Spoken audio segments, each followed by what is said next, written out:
வணக்கம் நண்பர்களே, பெங்களூரு பகுதியை சேர்ந்தவங்க பெயர் தான் பிரியா. இவருடைய கணவர் ஒரு மிகப்பெரிய ஐடி நிறுவனத்தில் வேலை பார்க்குறாங்க. இவங்களும் ஒரு தனியார் கம்பெனியில் வேலை பார்க்குறாங்க.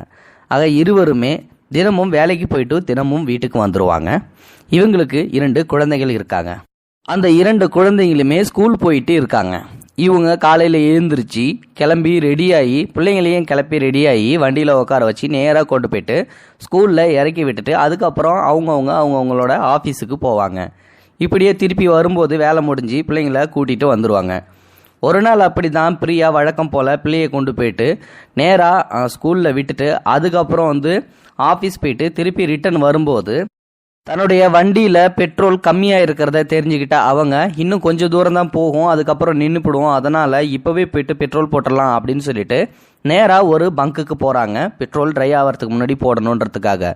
அங்கே போனதுக்கப்புறம் 500 ரூபாய் கொடுத்து 500 ரூபாய்க்கு பெட்ரோல் போடுங்க அப்படின்னு சொல்லிட்டு அந்த ஊழியர்கிட்ட இந்த பிரியா சொல்லியிருக்காங்க. அதுக்கு அவரோ 100 ரூபாய்க்கு பெட்ரோல் போட்டிருக்காங்க. இதை கவனித்த அவங்க 400 ரூபாய் மீதி இருக்குது, அந்த 400 ரூபாய்க்கு யார் போடுவா, அதுக்கும் போடுங்க, 500 ரூபாயில் உங்கள்கிட்ட கொடுத்தேன் அப்படின்னு சொல்லி சொல்கிறாங்க. அதுக்கப்புறமா 400 ரூபாய் பெட்ரோல் போட்டுட்டு அதுக்கப்புறம் பிரியா வண்டி எடுத்துகிட்டு கிளம்பிடுறாங்க. ஆனால் இந்த ஒரு செயலில் ஏமாந்து போயிடுறாங்க பிரியா. இது எப்படிரா ஏமாறுவாங்க அப்படின்றத பின்னாடி பார்க்கலாம். இப்போது பார்த்தீங்கன்னா என்ன நடக்குதுன்னா, பிரியா வழக்கம் போல் அந்த பெட்ரோலை வச்சு 3 நாள் ஓட்டியிருக்காங்க.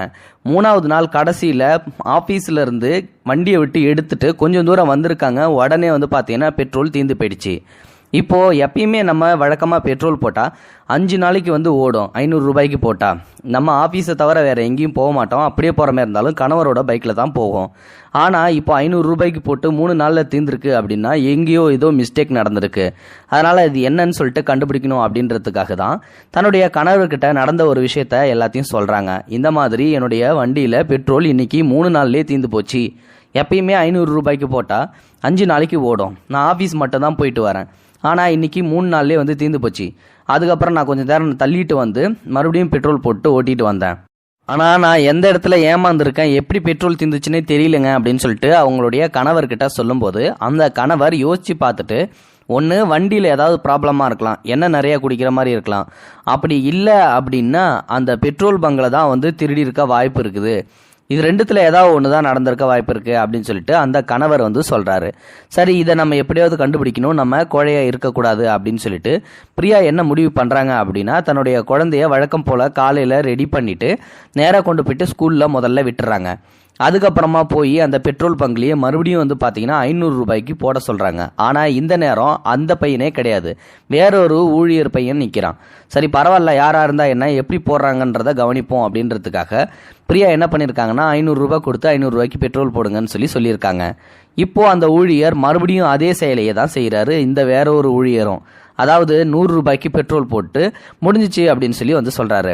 ஆனால் இந்த மேம் என்ன சொல்கிறாங்க, பிரியா மேம், நான் கொடுத்தது 500 ரூபாய், நீங்கள் போட்டது 100 ரூபாய், மீதி 400 ரூபாய்க்கு போடுங்க அப்படின்னு சொல்லிட்டு சொல்கிறாங்க. இந்த இடத்துல தான் ஒரு சின்ன மிஸ்டேக் நடந்திருக்குது. எப்படி அப்படின்னா, 100 ரூபாய்க்கு பெட்ரோல் போடும்போது அந்த 100 ரூபாயிலிருந்து கவுண்டிங் வச்சு அதிலிருந்து 400 ரூபாய் அப்படின்ற மாதிரி கணக்கு வச்சுட்டாங்க. ஸோ 400 ரூபாய்க்கு மட்டும்தான் பெட்ரோல் போட்ட மாதிரி. ஏன்னா இப்போது 100 ரூபாய் ஆல்ரெடி போட்ட பெட்ரோல் 100ன்னு சொல்லிட்டு மேலே காமிச்சிக்கிட்டு இருக்கும். ஆனால் திருப்பி ரீசெட் பண்ணி 00க்கு வந்ததுக்கப்புறம் 400 ரூபாய்க்கு போட்டால் தான் மொத்தம் 500 ரூபாய். ஆனால் அவர் போன டைமு அதை செய்யவே இல்லை. ஏற்கனவே அந்த 100 ரூபாய் காமிச்சது இல்லையா, அதிலிருந்து 400 ரூபாய் கணக்கு வர்ற மாதிரி போட்டால் 400 ரூபாய்க்கு மட்டும்தான் பெட்ரோல் போயிருக்கும். அதனால் மீதி 100 ரூபாய் அவருக்கு தான் லாபம். இந்த ட்ரிக்கை தான் நம்ம பிரியா கண்டுபிடிச்சிடுறாங்க. அதனால் இந்த தடவை என்ன சொல்கிறாங்க அப்படின்னா, 100 ரூபாய்க்கு போட்டு நிப்பாட்டின உடனே திருப்பி அவர் பெட்ரோல் போட கொண்டு வராரு. முதல்ல 00 அழுத்துங்க, ரீசெட் ஆக்கி 00 அழுத்துங்க, அப்புறம் 400 ரூபாய்க்கு போடுங்க அப்படின்னு சொல்லிட்டு இந்த தடவை உஷாராக சொல்லவும், இப்போது சிரிச்சுக்கிட்டே அந்த ஊழியர் 400 ரூபாய் போட்டுட்டு அந்த மற்ற ஒரு ஊழியர்கிட்ட கண்ணை காட்டுறாரு. இந்த பொண்ணு நம்மளோட ட்ரிக்கை கண்டுபிடிச்சிட்டா அப்படின்னு சொல்லிட்டு அவங்களுக்குள்ளே கண்ணை காட்டி சைகிலே பேசிக்கிறாங்க.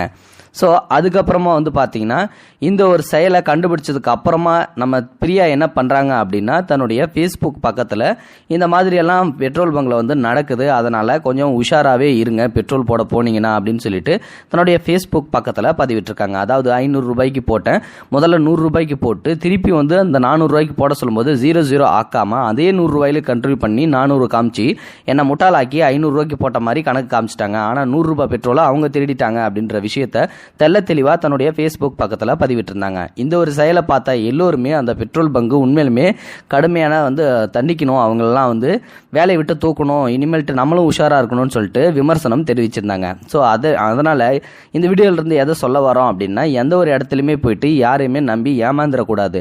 எல்லாத்தையும் தெளிவாக இருக்கான்னு சொல்லிட்டு பார்த்துக்குங்க. இன்க்ளூடிங் எங்கே போனாலும் சரி தான், காய்கறி கடையாக இருந்தாலும் சரி, அங்கேயும் மளிகை லிஸ்ட்டில் எவ்வளோ போடுறாங்க, துணி கடையாக இருந்தாலும் சரி, எங்கேயுமே சரி தான். ஆக மொத்தம் எவ்வளோ போடுறாங்க அப்படின்றத நம்ம தெளிவாக பார்த்துக்கணும், யாருக்கிட்டையும் ஏமாறக்கூடாது. அதுக்காக தான் இந்த விழிப்புணர்வு பதிவு. இந்த வீடியோ பிடிச்சிருந்தா லைக் பண்ணுங்கள், உங்கள் ஃப்ரெண்ட்ஸ்களுக்கு ஷேர் பண்ணுங்கள், கூடவே சேனலையும் சப்ஸ்கிரைப் பண்ணுங்கள். தேங்க்யூ ஃபார் வாட்சிங்.